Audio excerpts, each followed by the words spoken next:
Ezra chapter 5. Now Haggai the prophet and Zechariah the prophet, a descendant of Iddo, prophesied to the Jews in Judah and Jerusalem in the name of the God of Israel who was over them. Then Zerubbabel, son of Shealtiel, and Joshua, son of Jozadak, set to work to rebuild the house of God in Jerusalem, and the prophets of God were with them, supporting them. At that time, Tattenai, governor of Trans-Euphrates, and Shethar-Bozenai and their associates went to them and asked, "Who authorized you to rebuild this temple and to finish it?" They also asked, "What are the names of those who are constructing this building?" But the eye of their God was watching over the elders of the Jews, and they were not stopped until a report could go to Darius and his written reply be received.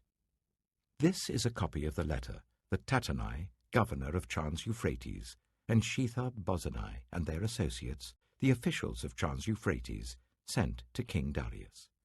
The report they sent him read as follows. To King Darius, cordial greetings. The king should know that we went to the district of Judah to the temple of the great God. The people are building it with large stones and placing the timbers in the walls. The work is being carried on with diligence and is making rapid progress under their direction. We questioned the elders and asked them, "Who authorized you to rebuild this temple and to finish it?"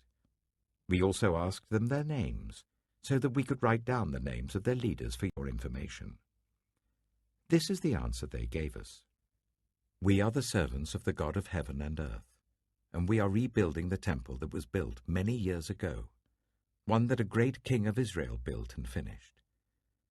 But because our ancestors angered the God of heaven, he gave them into the hands of Nebuchadnezzar, the Chaldean king of Babylon, who destroyed this temple and deported the people to Babylon.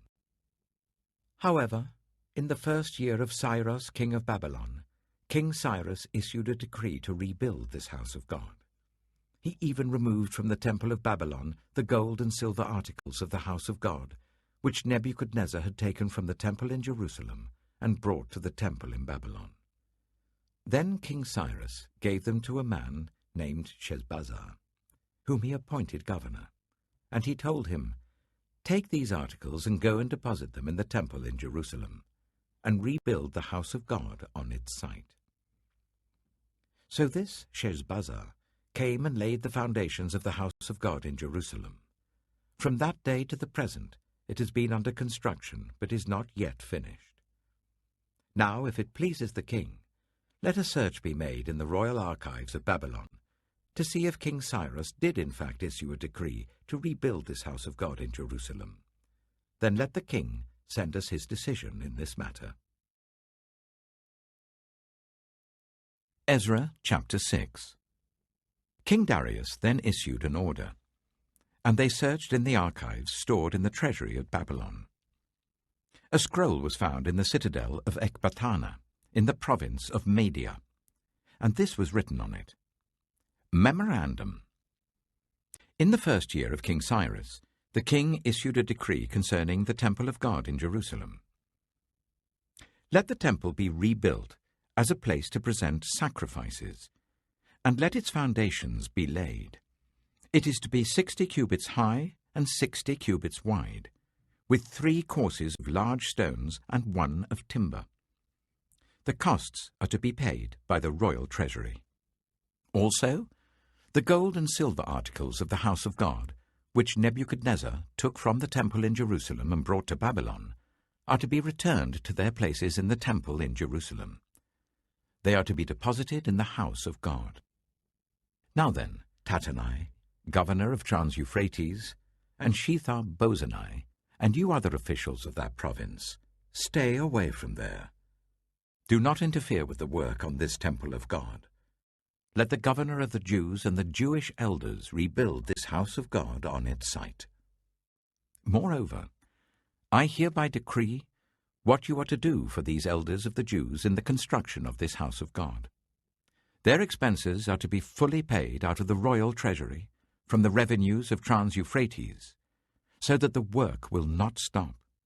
Whatever is needed, young bulls, rams, male lambs for burnt offerings to the God of heaven, and wheat, salt, wine, and olive oil, as requested by the priests in Jerusalem, must be given them daily without fail, so that they may offer sacrifices pleasing to the God of heaven and pray for the well-being of the king and his sons. Furthermore, I decree that if anyone defies this edict, a beam is to be pulled from their house, and they are to be impaled on it.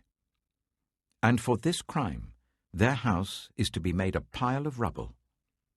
May God, who has caused his name to dwell there, overthrow any king or people who lifts a hand to change this decree or to destroy this temple in Jerusalem. I, Darius, have decreed it. Let it be carried out with diligence. Then, because of the decree King Darius had sent, Tattenai, governor of Trans-Euphrates, and Shethar-Bozenai and their associates carried it out with diligence. So the elders of the Jews continued to build and prosper under the preaching of Haggai the prophet and Zechariah, a descendant of Iddo. They finished building the temple according to the command of the God of Israel and the decrees of Cyrus, Darius, and Artaxerxes, kings of Persia. The temple was completed on the 3rd day of the month Adar, in the 6th year of the reign of King Darius. Then the people of Israel, the priests, the Levites, and the rest of the exiles, celebrated the dedication of the house of God with joy. For the dedication of this house of God, they offered 100 bulls, 200 rams, 400 male lambs, and, as a sin offering for all Israel, 12 male goats, one for each of the tribes of Israel. And they installed the priests in their divisions and the Levites in their groups for the service of God at Jerusalem, according to what is written in the book of Moses. On the 14th day of the 1st month, the exiles celebrated the Passover. The priests and Levites had purified themselves and were all ceremonially clean. The Levites slaughtered the Passover lamb for all the exiles, for their relatives, the priests, and for themselves. So the Israelites who had returned from the exile ate it, together with all who had separated themselves from the unclean practices of their Gentile neighbors, in order to seek the Lord, the God of Israel. For 7 days they celebrated with joy the festival of unleavened bread, because the Lord had filled them with joy by changing the attitude of the king of Assyria, so that he assisted them in the work on the house of God, the God of Israel.